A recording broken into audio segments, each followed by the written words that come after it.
Well, hello there, friends, and welcome back to Simple Essentials. Today, we are going to dive into a video that you guys requested, which is some of my favorite easy snacks. Now, when we're making snacks, whether you're bringing them to work, sending them with your kids to school, or whatever, we need a couple of different types of containers. So, when it comes to snacks, I actually often use plastic container for the obvious reason that they weigh a little bit less and they tend to be pretty leak proof. So you'll see here that I've got a couple of different kinds. The one on the far right is a glass bottom one with a plastic lid. So those are some good options for some of the things I'm going to make today. Another great one are these reusable kind of Ziploc bag style things, not affiliated at all with this brand, but I'll link a similar thing in the description box below. And these are just normal takeaway containers that you get with your Thai food or whatever. And they can also be really good, especially if you kind of don't necessarily need to bring them back every time. So let's dive into some of my favorite snacks. And we're going to start with my all-time favorite, which is peanut butter and apple. This one is so dead simple. You don't really want to prep this too far ahead of time though, because as you might know, apples can go a bit brown if you leave them. So what I'm doing here is basically just cutting it up. I never really peel my fruit and veg unless, there are brown spots or something like that. The peel of most things, as long as you've washed it thoroughly, is actually not bad for you at all. So just cutting all of this up and getting it ready. Now, with peanut butter, you do want to be mindful and have a look at the ingredient list for the peanut butter, because as you see here, there's a fair bit of sugar as well as vegetable fat or vegetable oil. Normally, I buy the peanut butter that is just pure peanut butter, but this particular time, this is what I had on hand. So just be really aware of what you're eating and what's in the stuff that you're eating. Peanut butter is obviously a very inexpensive thing. Having myself a little snack as I prepare my snacks. So this is something that I normally do night before or the morning of if I'm bringing something like this with me to work. Now, naturally, you can use a container of any kind for this, but I do also recommend if you want to, you can put the peanut butter in a separate little tub and use one of these plastic bags for your apples.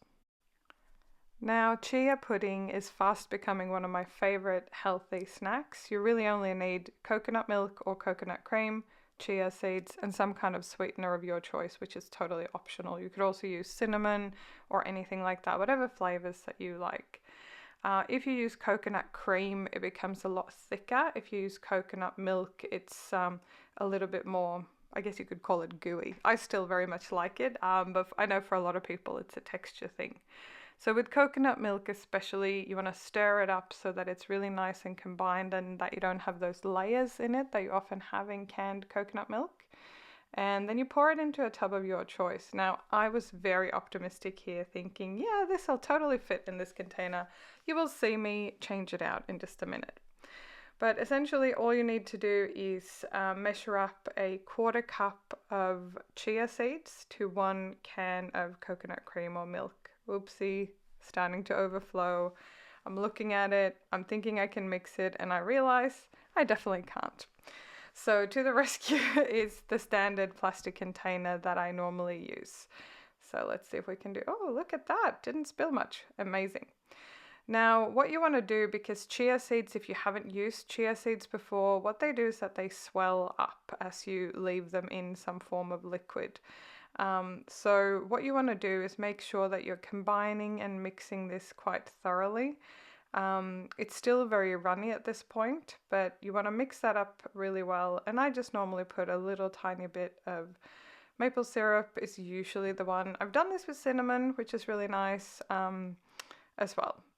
So that's what it looks like, and now we are basically just going to put that in the fridge. Normally I leave it overnight, and then it will be kind of solid enough, or almost like a bit thicker than yogurt, I guess you could say, for the next day. And then I just bring this little container with me to work. I'll normally serve it up with apples or a bit of fruit, and this container will usually last me 2 to 3 days for snacks, and you store it in the fridge. Next up, we've got a really simple snack with hummus and veggies. Now you can make your own hummus. I will link a video where I've done that in the past, but this day I did not feel like making hummus from scratch. So I'm using the store-bought hummus.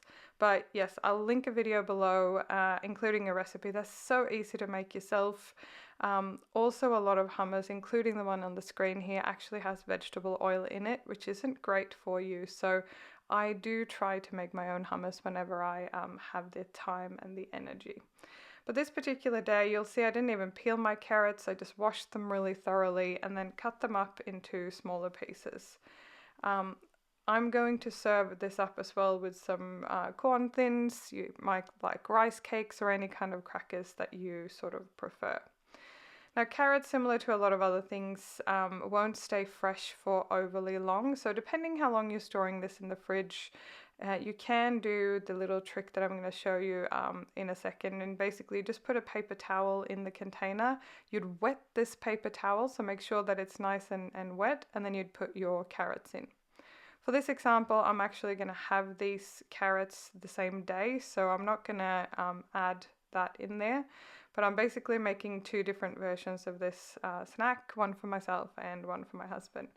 And this is where you can use your little containers. If you don't like things to co-mingle with the hummus, you could use a little container and keep it sort of separate on the side, especially perhaps if you're bringing this in a lunchbox along with other things. I really like rice cakes or corn thins with this as well, depending on how busy a day I have or, you know, how hungry I am at snack time. So that's essentially it. Two super simple options with very minimal ingredients, easy to make, very kid friendly. We've even brought this when we've gone hiking and things like that in the past as well.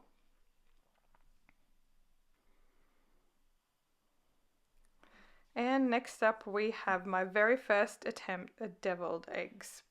Now, quite often I will literally just have a boiled egg as a snack, but I know that's not for everyone, so I wanted to mix it up a little bit today and show you another way of having boiled eggs and making it a little bit more interesting, I guess. This is my first crack at making deviled eggs ever. I know that it's quite common on some of the channels here on YouTube, so I thought I'd have a go and just sort of see. Now, normally with boiled eggs, I just let the water come to a boil, and I prefer them to boil for about 8 minutes, which still leaves the yolk a little bit kind of gooey, but not too runny. So as you'll see here, I left it for 9 minutes.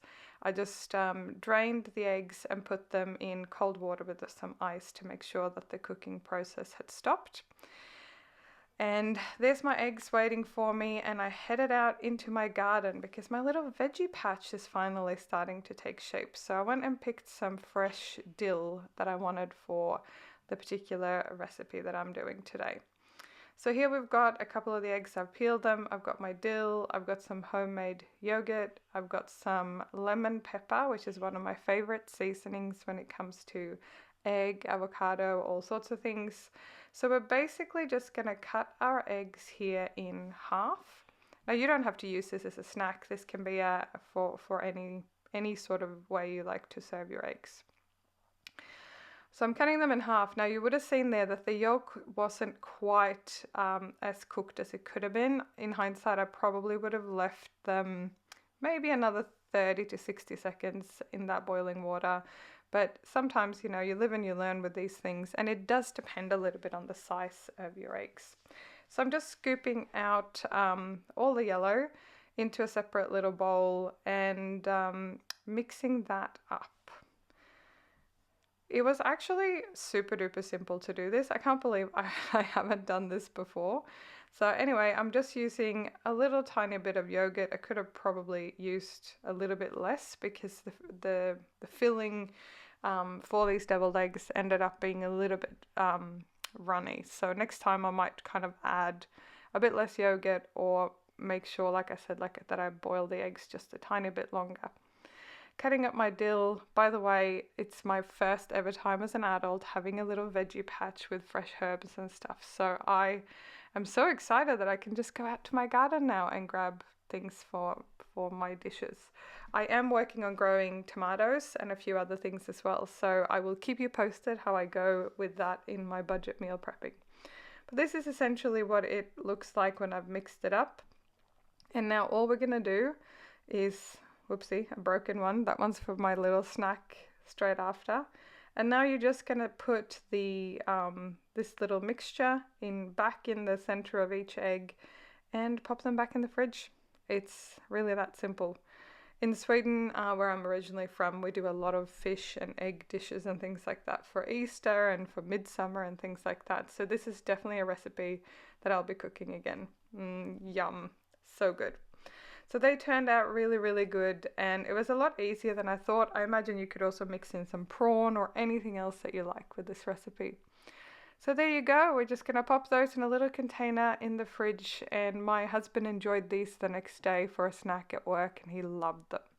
If you like this video, give me a thumbs up and I look forward to see you in the next one.